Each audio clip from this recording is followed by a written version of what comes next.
सर्वेभ्यो नमो नमः। कक्षा में उपस्थित सभी सदस्यों का आदर सहित अभिवादन एवं स्वागत। भी सभी सदस्य अपने अपने इष्ट देव का ध्यान करें। माता गायत्री के मंत्रों का एक बार उच्चारण अवश्य कर ले। साथ ही अपने प्रेरणा के स्रोत एवं अपने गुरुजनों को अंतर्मन से अभिवादन कर ले। हम लोग के द्वारा नियमित कुंडली फलादेश पर आधारित कक्षा आयोजित की जाती है एवं मेरे द्वारा बहुत ही जल्द पूर्ण प्रारंभिक स्तर से लेकर फलादेश तक की कक्षा आयोजित की जाएगी। यदि उस कक्षा में भी आप शामिल होना चाहते हैं तो स्क्रीन पर दिख रहे नंबर पर आप व्हाट्सएप पर कक्षा में कंटिन्यू हो सकते हैं। प्रयास करेंगे कि कुंडली के नवम भाव से कैसे फलादेश किए जाए, किस प्रकार के प्रश्न हो सकते हैं, या कुंडली को देखकर हम जातक के बारे में क्या कहें कि जातक के पूर्व के बारे में, या कुछ घर की स्थिति के बारे में, या कुछ उनके ईश्वर भक्ति के बारे में क्या बोले। क्योंकि नवम भाव कुंडली का भाग्य भाव होता है। यहाँ से व्यक्ति के स्थिति का ज्ञान होता है कि उनके भाग्य किस प्रकार के हैं और उनके गुरुजन किस प्रकार के हैं, उन्हें शिक्षा दीक्षा कैसी मिली, उनके ईश्वर भक्ति किस प्रकार के हो सकते हैं। नवम भाव से पिता का भी विचार किया जाता है, तो पिता की स्थिति कैसी होगी, इन सबों के बारे में पता चलता है। हम सबों को कुछ वैसी बातों को भी समझना चाहिए जो हम फलादेश के वक्त कुछ बोले और सामने वाले को लगे कि हाँ, यह मेरे जिंदगी के अनुरूप बोल रहे हैं। तो और जो बात आप बोलते हैं वह बात यदि सामने वाले के जीवन पर सत्य प्रतीत होता है तो उनका विश्वास आप पर, हम सबों पर बढ़ता है। और ज्योतिष विद्या ही ऐसी है। तो आइए चलते हैं, हम लोग आज की विषय वस्तु शुरू करते हैं। तो सबसे पहले पहला सूत्र, नवम भाव के स्वामी की स्थिति कैसी है यह देखना चाहिए। इस उदाहरण कुंडली में नवम भाव के स्वामी कौन हो सकते हैं? तो यहाँ पर नवम भाव कुंडली का यह होता है, इस भाव में पड़ी हुई संख्याओं को हम लोग देखते हैं। यहाँ पर 2 नंबर की संख्या है। किसी भी व्यक्ति की कुंडली में 1 से लेकर 12 तक की संख्याएं हो सकती है। उस संख्या के स्वामी कौन है? तो यहाँ पर जो दिया गया है कि सभी ग्रहों के स्वराशि, जैसे सूर्य की अपनी राशि 5, चंद्रमा की अपनी राशि 4, मंगल की अपनी राशि 1 और 8, इसी प्रकार से सभी ग्रहों की राशि दी गई है। यहाँ पर शुक्र के सामने 2 और 7 लिखा गया है। इससे स्पष्ट होता है कि इस उदाहरण कुंडली के नवम भाव के स्वामी शुक्रदेव हैं। फिर शुक्रदेव को कुंडली में देखते हैं कि शुक्रदेव की स्थिति कैसी है। इस उदाहरण कुंडली में शुक्रदेव की स्थिति 12 नंबर की राशि में है। फिर शुक्रदेव को देखेंगे कि 12 नंबर की राशि इनके सामने है, तो यह उच्च की राशि है। सभी ग्रहों की उच्च राशियां यहाँ लाल रंग से लिखा गया है एवं काले रंग से नीच राशि लिखी गई है एवं शत्रु राशि यहाँ अंत में लिखा गया है। आप सभी, आपके नौ में कौन है, वह उच्च के हैं आपके कुंडली में, या नीच के हैं, या शत्रु राशि में है, आप लोग समझ सकते हैं। तो यदि नवम भाव का स्वामी यदि नवम भाव का स्वामी कुंडली में उच्च का होता है, इस उदाहरण कुंडली में नवम भाव के स्वामी उच्च के हैं या नीच के हैं? उच्च के हैं गुरुजी। उच्च के हैं।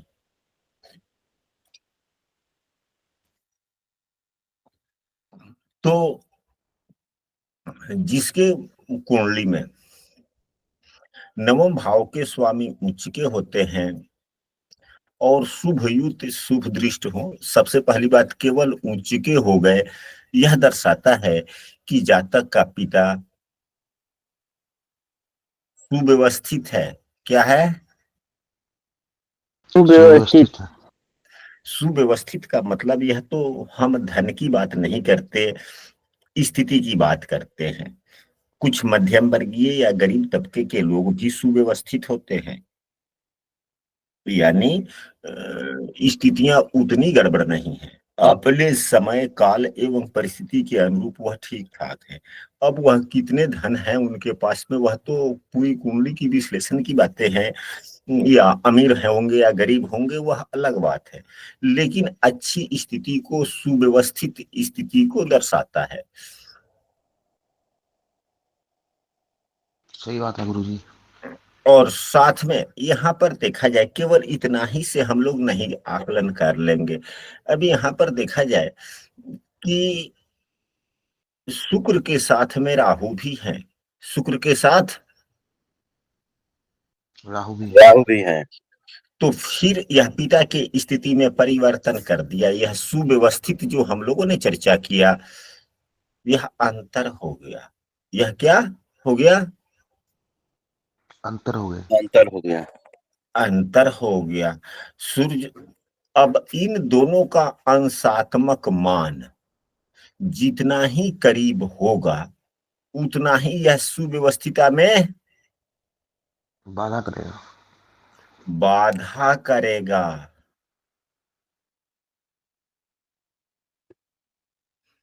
यानी कि पिता की स्थिति अच्छी होने में, यानी कि सुव्यवस्थित होने में गड़बड़ वाली बात आ गई। लेकिन यहाँ पर और शिक्षा हम सबों को मिलता है, और गहराई वाली बातों को हम लोगों को समझना चाहिए। अभी यह उदाहरण कुंडली में अगर अंशात्मक मान की देखें, अगर अंशात्मक मान अगर हम लोग नहीं ख्याल करते, हालांकि ख्याल करना चाहिए, तो लगे हाथ कुंडली जेरेट जब हम लोग करते हैं सॉफ्टवेयर से, आजकल तो सभी व्यक्ति कुंडली जेरेट करते हैं सॉफ्टवेयर से ही ना, कि हाथ से बनाते हैं।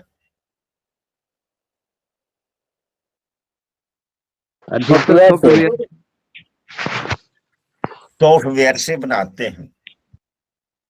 तो हम लोग इस नवम भाव के स्वामी को नवमांश कुंडली में देखेंगे कि किस भाव में है, राशि में नहीं है, किस राशि में है, नवमांश कुंडली में भी देख लेंगे।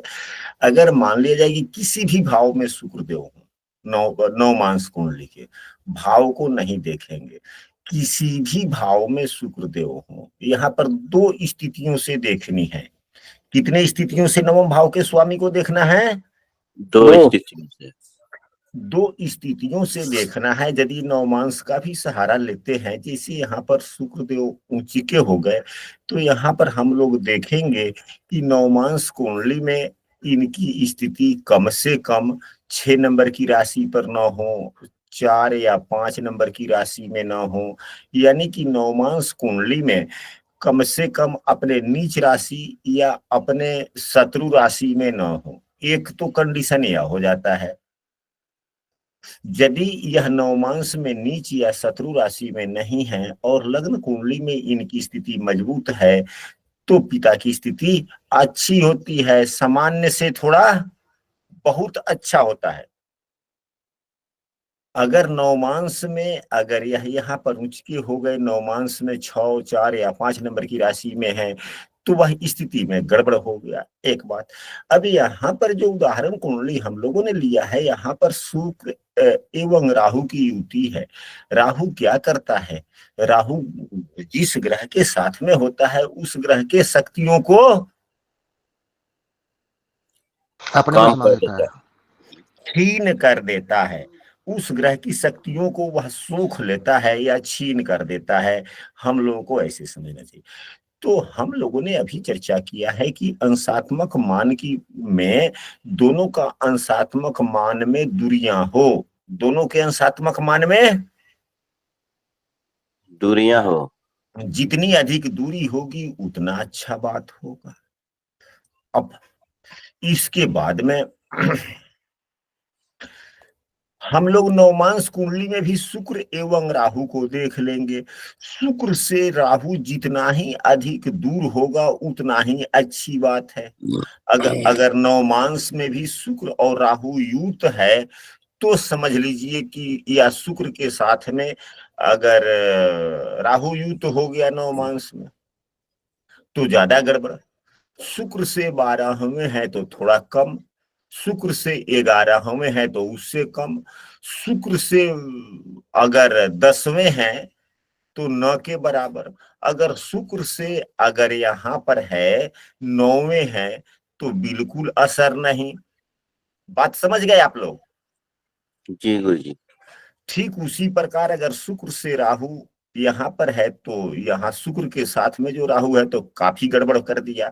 अगर शुक्र से दूसरे है तो थोड़ा कम गड़बड़ करेगा, अगर शुक्र से तीसरे है तो थोड़ा उससे भी कम, शुक्र से चौथे राहु है तो बिल्कुल कम, अगर शुक्र से 5वें राहु है यहाँ तो बिल्कुल न के बराबर, बिल्कुल ही गड़बड़ नहीं करेगा। अगर यहाँ युत भी है लेकिन नवमांश कुंडली में शुक्र से 5वें, 6ठे, 7वें, 8वें या 9वें इन भाव में राहु हो तो बिल्कुल प्रभावहीन हो जाता है, यहाँ पर यह बुरा फल नहीं देता है। और शुक्र से या संबंधित ग्रह से, यह केवल शुक्र की बात नहीं हो रही है, किसी भी ग्रह की बात हो रही है। किसी भी ग्रह से जब राहु युक्त हो जाता है तो उस ग्रह पर ग्रहण लगा देता है, जिसे ग्रहण योग कहते हैं। तो यह ग्रहण योग प्रभावी हो जाता है। बात तो दोनों कंडीशन आप लोगों को पता चला। जी गुरुजी।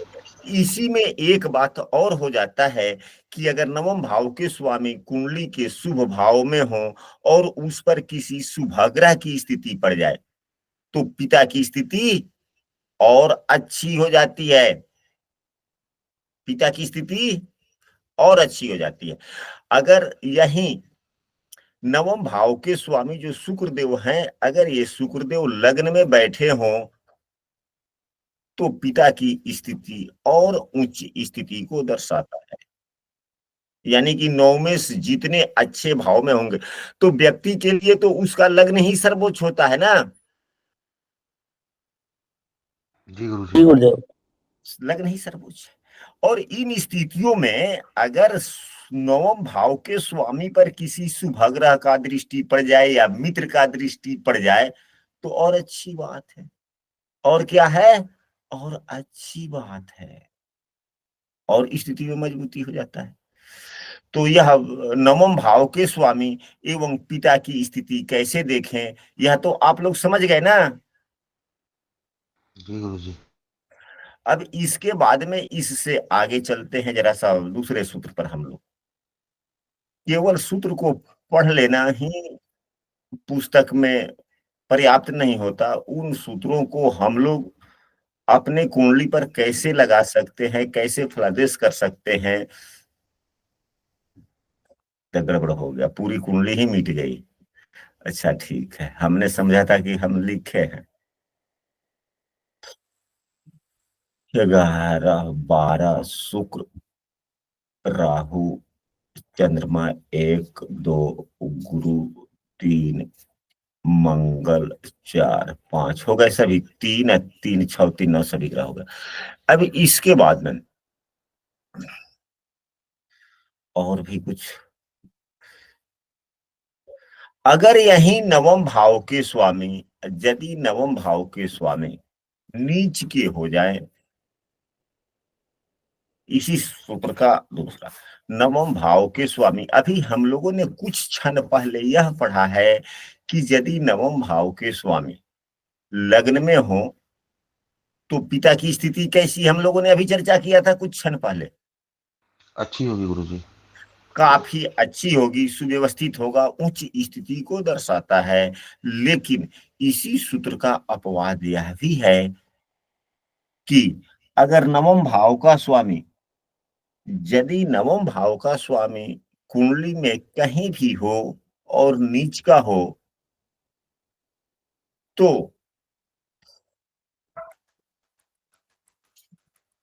नीच का हो तो क्या होता है, यह माता माता कहते हैं, हाँ पिता की, तो पिता हो गए तो माता भी हो गया, माता पिता के निम्न प्रतिष्ठा को दर्शाता है।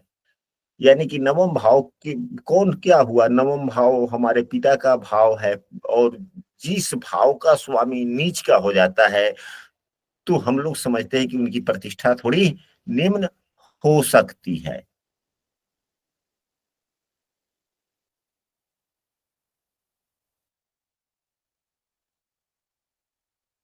यानी कि नवम भाव के स्वामी नीच के हो गए तो प्रतिष्ठा कम हो गया कि नहीं हो गया? जब नवम भाव का स्वामी जितना मजबूत है उतना ही अगर प्रतिष्ठा बढ़ती है, तो नवम भाव का स्वामी नीच हो जाएगा तो फिर प्रतिष्ठा कम होगा कि नहीं होगा? होगी गुरुजी। होगी। अब यहाँ पर एक बात और, यह धन की कमी को भी दर्शाता है। नवम भाव का स्वामी यानी कि भाग्य में ही पिता के भाग में नहीं होगा, नीच होगा भाग्य, पिता की धन की स्थिति भी ठीक ठाक नहीं कही जा सकती। यह दूसरा सूत्र। और इसी से संबंधित तीसरा सूत्र, नवम भाव के स्वामी जब अगर नीच के हैं, नवम भाव के स्वामी यदि नीच के हैं और नीच भंग हो रहा हो, नीच भंग हो रहा हो तो क्या होगा?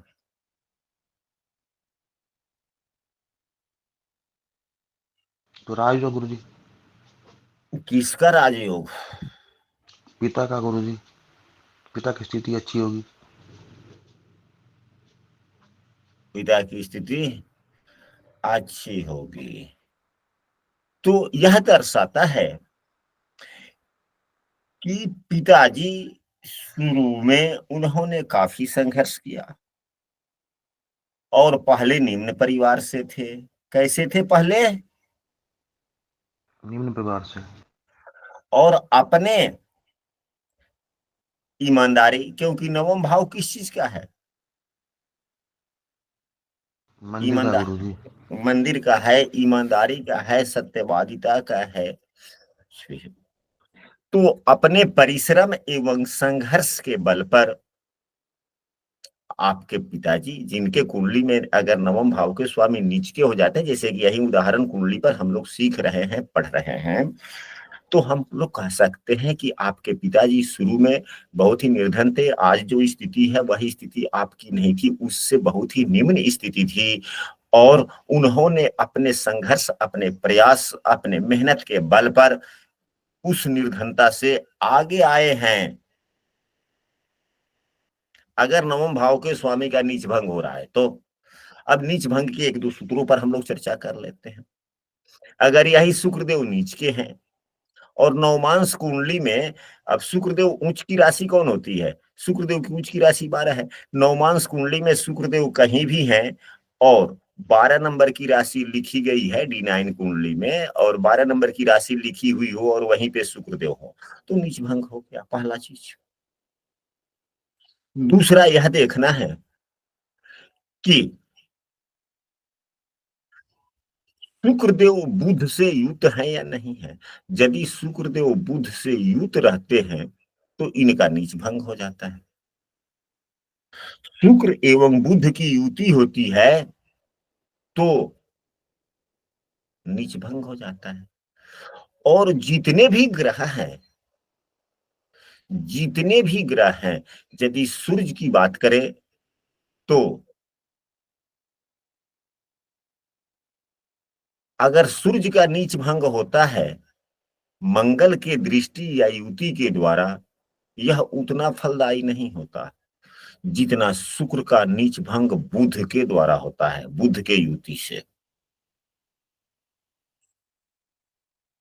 गुरु का नीच भंग जो चंद्रमा के दृष्टि या युति से जो नीच भंग होता है, यह बहुत ही अच्छा होता है।